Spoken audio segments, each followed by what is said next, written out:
Hello friends, आज हम लोग जो है chapter 11 three dimension geometry start करेंगे। तो थ्री डायमेंशन ज्योमेट्री में सबसे पहले direction cosine of a line होता है।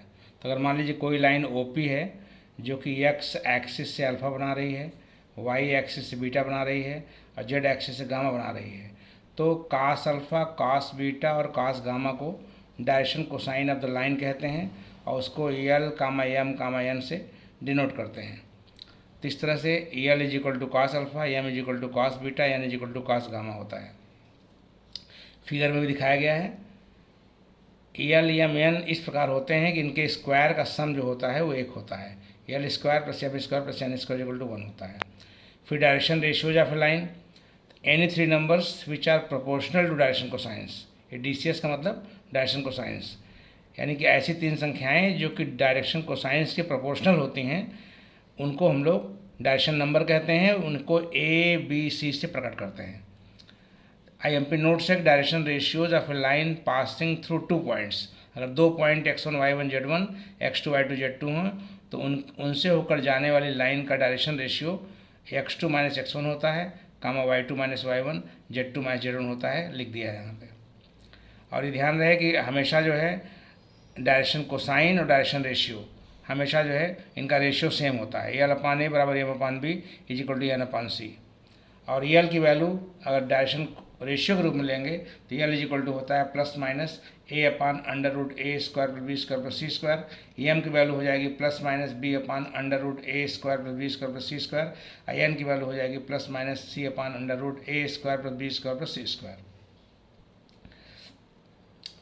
उसके बाद equation of a line, equation of a line through a given point with position vector a bar and parallel to a given vector b bar। यानी कोई भी लाइन जो a बार से पास हो रही है और b बार के पैरेलल है उसका इक्वेशन होता है r is equal to a plus lambda भी होता है वेक्टर फॉर्म में, और कार्टेशियन फॉर्म में होता है x minus x1 upon A is equal to Y minus y1 upon B is equal to Z minus z1 upon C.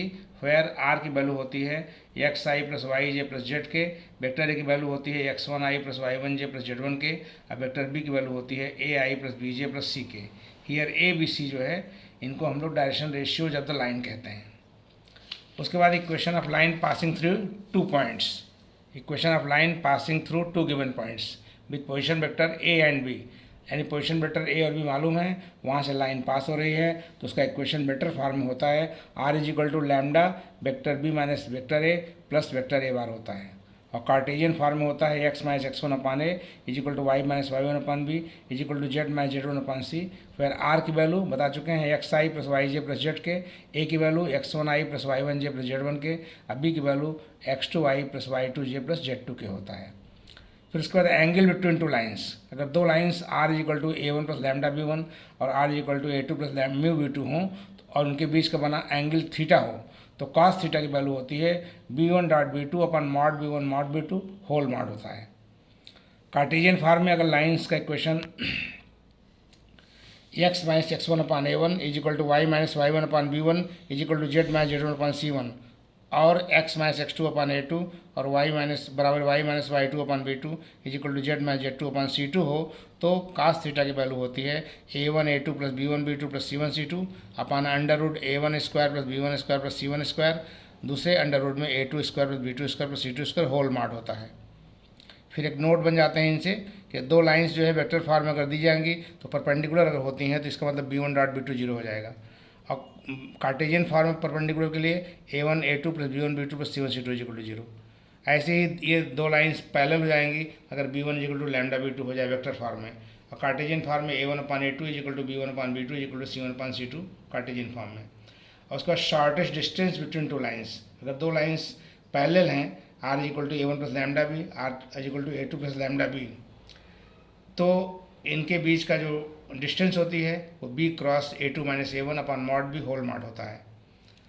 और अगर लाइंस नॉन पैरेलल हैं तो उनका equation r1 is equal to a1 plus lambda b1 और r2 is equal to a2 plus lambda, इसको 1 चाहे कह दीजिएगा, लैम्डा 1 b1 लैम्डा 1 b2, तो उनके बीच की जो डिस्टेंस होती है d is equal to b1 cross b2 dot a2 minus a1 upon mod b1 cross b2 whole mod होता है। इससे सारे सवाल लगाए जाते हैं, सवाल बहुत ज़्यादा आता है और नेक्स्ट वीडियो में हम इस पर क्वेश्चन लगाएंगे। अभी तो मैंने पूरा थ्योरी बता दिया इसकी, 3 डायमेंशन ज्योमेट्री की। अब क्वेश्चन स्टार्ट होंगे। Thank you very much.